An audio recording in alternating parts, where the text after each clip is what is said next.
Hey guys, welcome back to my channel. Don't mind the lovely kid setup that we have. This is my life these days with a 2.5-year-old and a 6-month-old. Today I'm sitting down to share our 2023 financial goals. These are the things that we are hoping to accomplish or work on this year. So let's get into it. The first goal that we have is to finish our emergency fund. So we want to have a 6-month emergency fund, and 2022 was definitely a wake-up call for us in that. It's a really great rule of thumb to have 3 to 6 months of necessary expenses saved in an emergency fund, and we were more on the lower end of that, but my husband encountered a unexpected job loss at the end of October, and thankfully he did get a job again in December, so he was only unemployed for like a month and a half. But just going through that whole process, it was definitely a wake-up call in realizing that we want to increase our emergency fund a bit more. Now, when we encountered the job loss, we never had to dip into our emergency fund, and I'm very grateful for that, but I want to be prepared if something like that were to happen again, just because you don't know how long that season is going to be for, and we now have 2 small children. The other good news is that I have an income as well. I have my business here on YouTube, so we did have that income still coming in. We also had my husband's like unemployment coming in as well, so we ended up being okay, but we just want to be fully prepared if something were to happen. So we're trying to beef that up to 6 months of necessary expenses. I'm hoping that we'll be done with that around like May or June time, and we're kind of cutting out a lot of other things for the season so we can get that emergency fund done as soon as possible. The next goal that we have is to invest 18% of our household income for retirement, and we're planning to utilize 2 Roth IRAs and put into my husband's 401k what he needs to get the match, and then max out our HSA, which the HSA max for family for 2023 is $77.50, I believe.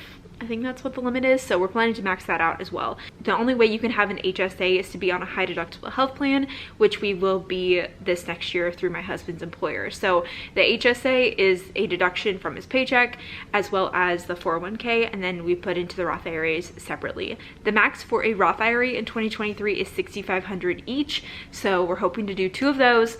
The 401k match, which I think is 5% of my husband's paycheck, and then the HSA, and all of that should be around hopefully 18% of the income that we are expecting for the next year. Now, we are utilizing the HSA like we have in years past. We are doing this more for a long-term investment approach rather than an in and out for medical expenses. The HSA is awesome because it has a triple tax advantage where you put money in before taxes. You can then actually invest those dollars in quality index funds and let it grow tax-free, and then you can spend the money on qualified medical expenses tax-free. So we're having medical expenses now, we're saving all the receipts, and we'll be able to withdraw on it at a later time. So we are looking at the HSA more for long term. If you use it for just an in and out, that's great, but utilizing it for that triple tax advantage is even better. So that's what we're trying to do for the HSA again this year.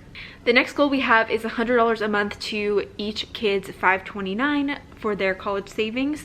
So last year we were doing $200 a month to each of our sons' $529, which was great, but we're just wanting to prioritize that emergency fund, and we also want to prioritize our own retirement savings, and so we're actually taking a little bit back from what we were putting to our son's $529.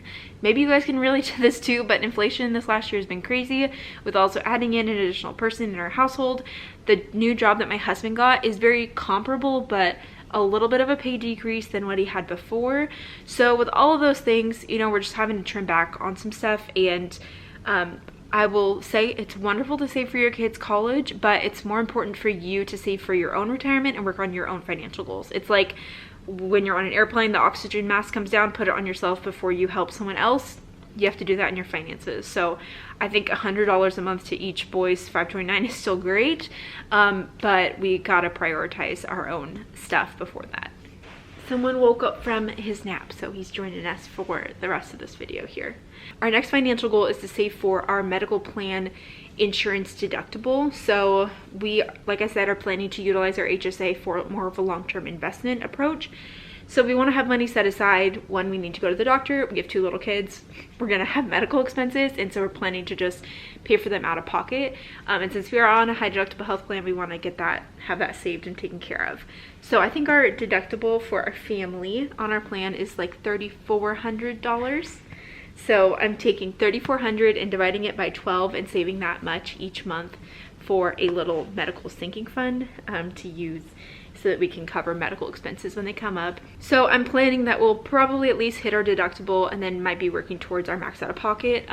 We're not planning for it to be an expensive medical year. This last year was because I had a baby, but just regular little doctor's visits and things like that is what we're anticipating. And you know, hopefully there's not a hospital stay, but never rule it out. We had one recently with Jack here when he got RSV in November. So we are planning to save for our deductible so that we have money set aside for medical.